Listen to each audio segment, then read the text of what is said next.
Well, that's when you find out there's 19 bridges on the other side of Manhattan. There's only one bridge on this side. Yeah, 20 in all, but there's a reason there's only one, because when you look at that bridge, you're looking up a state border. New York State on the right, New Jersey on the left. That's past the bridge, past the top of Manhattan, top of the Bronx, top of New York State, a little bit beyond.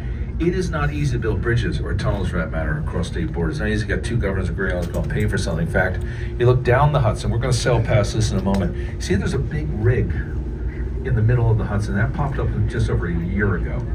That is the visible sign we're finally building a new rail tunnel, Gateway Project, under the Hudson River. Yeah, it took 11 governors to get there.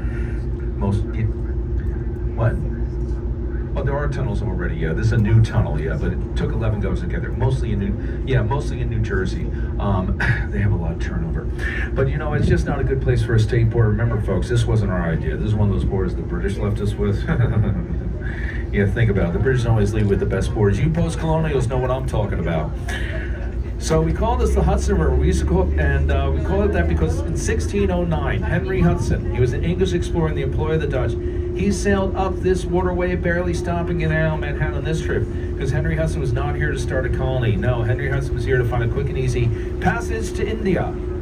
Well, he found the Hudson River was at best a quick and easy passage to Albany, and nobody wanted to go there. Well, the mission was basically a failure, but it gave the Dutch a claim to land. 15 years later, came back, made good on that claim. Claimed everything you see all around you. That was New Netherland, at the center of it all. They put their first colonial capital city of New Netherland, and that's what became the city of New York. Oh, we got to look at the Empire State Building. You know, I used to talk more about the Empire State Building at this point in the tour, but then they built all that stuff in the Hudson Yards, none of which was there in 2014. They ain't done yet either. No, they're not getting a casino, but they are getting more buildings. So I'm going to save the Empire State Building for the other side of the island. It'll be just as big. It's in the middle. We get a much longer look at it there. Oh, and you might feel a bump in a moment. Why would that be? Well, look at the ferry port on the left. You got two brick structures. Look like lines of windows. It's not windows. It's not a building. And we're going to see a bigger freestanding version that's all dark, but you can see it on the right. And those are the ventilation, and that's over in Weehawken. Those are the ventilation shafts for the Lincoln Tunnel. So we have those on our sides. We will be over the Lincoln Tunnel. Lincoln Tunnel, not our first underwater automotive tunnel, not the longest either, but is the busiest underwater automotive tunnel in the world. Most traffic, over 100 million cars a year. In a rush hour, the slowest moving. But the Hudson, this was a pretty quiet waterway in the colonial days, and the Dutch didn't really come here to set up shipping. They were to take over the trade in beaver pelts from the locals, which they did. That's our first commodity, and that's why there's a beaver on the flag of the city of New York. But the Dutch came to realize New York Harbor there ahead of us was where the real money was. And now, yes, this is all lit up, good. You see now at the bottom of the harbor, an even longer bridge. In fact, the Verizon Isles Bridge that goes from Brooklyn on the left, Staten Island on the right, 1964, Othmar Ammann engineer. That is by single span the longest suspension bridge in the United States. Yeah, 4,260 feet tower to tower. But the Verizon Isles that bridge crosses and is named for is also a gateway to the ocean. Oh, good, fireworks. I think that's to help the next little celebration for the Mexican Navy. Hey, we got some fireworks here. Yeah, I'll just finish my point and let you enjoy the fireworks for a bit. But yeah, so we had access to the ocean while being protected from it. A natural safe harbor, the biggest in the world. So the Dutch made a port. British took over, later made a busier port. And then, after we ran out the British Crown, we Americans made New York Harbor the biggest and busiest port in the world. That was for over 150 years. I'll tell you more about that in a moment. Let's enjoy the fireworks for a little bit here, folks.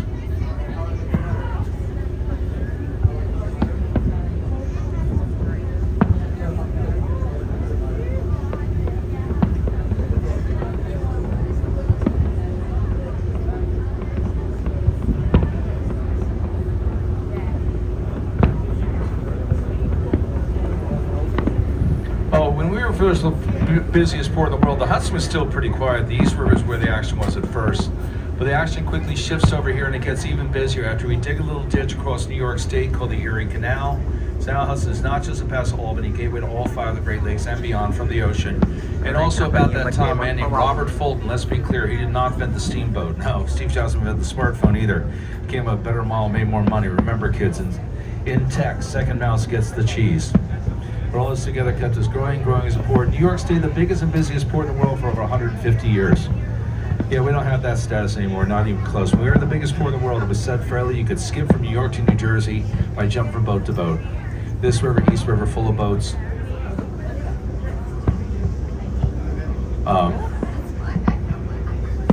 Over 1,000 boats a day. But that means our waterfront didn't look this nice, and we didn't do fireworks that much in those days either, not on the waterfront.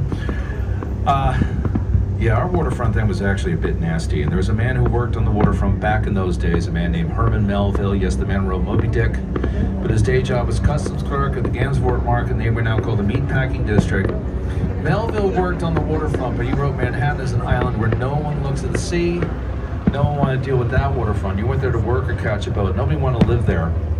And the reason the Fifth Avenue, Park Avenue, became traditionally streets where rich people want to live, because those streets run up the middle of those long, skinny islands, far away from either waterfront, nasty waterfront as you can get. And we lost the port. We didn't lose that mindset. So we lost our port really in the 1960s when the world went to container shipping. That needs deeper water to get in the Hudson.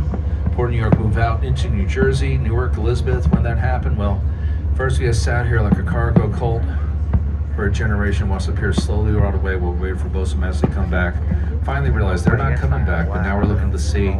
Now we're building, well, giant building complex. It was an open ground yard for over 100 yards, but also there's parkland where it's all industrial. Residential buildings were previously, and not long ago, nobody wanted to live. And we're taking elements of the old industrial waterfront, repurposing them. So yeah, coming up on your left, we have a series of piers called the Chelsea Piers Complex. That was all about shipping through 1982. Now there's restaurants, sporting facilities. Remember, the bow is open, folks. You want to go down to the bow, downstairs to the front. That might be a good place to look at those.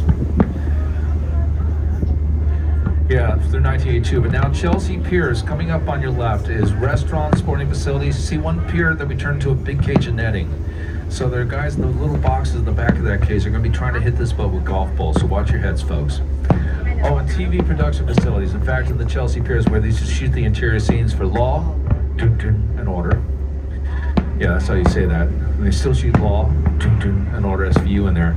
And now we're making new seasonal Law, and Order. Because it's still got, 3 bushes in Central Park. We haven't stuck a body under yet, so we're not done yet.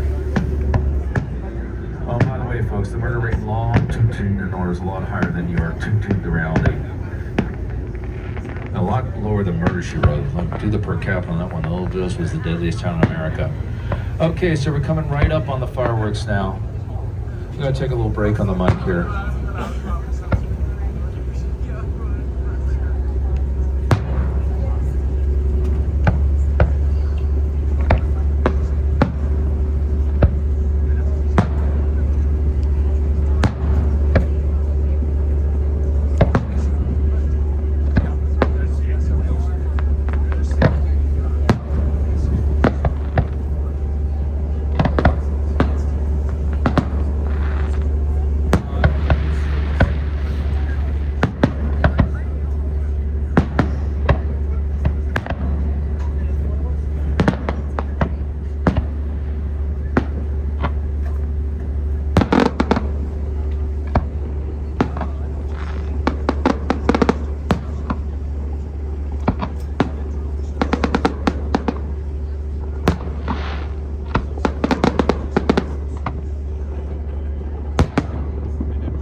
There was no extra charge for this, just, I mean, check what we charge for like the 4th of July things, man, you really got a lucky break. Looking at, we got front row seats.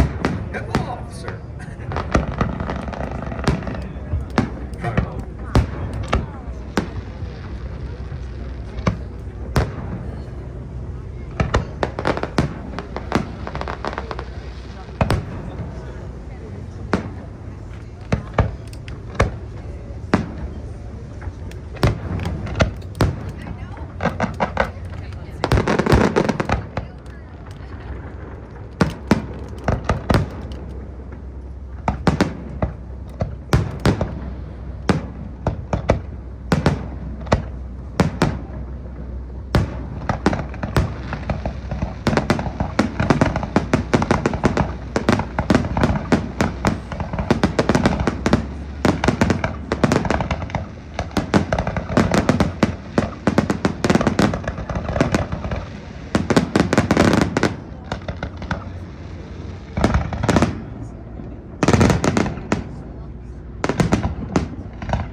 port later, but yeah, I mean, you can keep looking to that. I'll tell you. See, when I talk about the Port of New York, I'm talking about both sides. That's a different state on the right. In Hoboken, New Jersey, on your right now, this is a big part of the Port of New York. It's not a big place. We call Hoboken the Mile Square City. That's a fair assessment of Hoboken's actual size. It just started north of the hill. We have Stevens and Chain Technology. It's going to end with the train station, with the clock tower. That's it. But Hoboken was a major disembarkation point for American soldiers in World War I, World War II.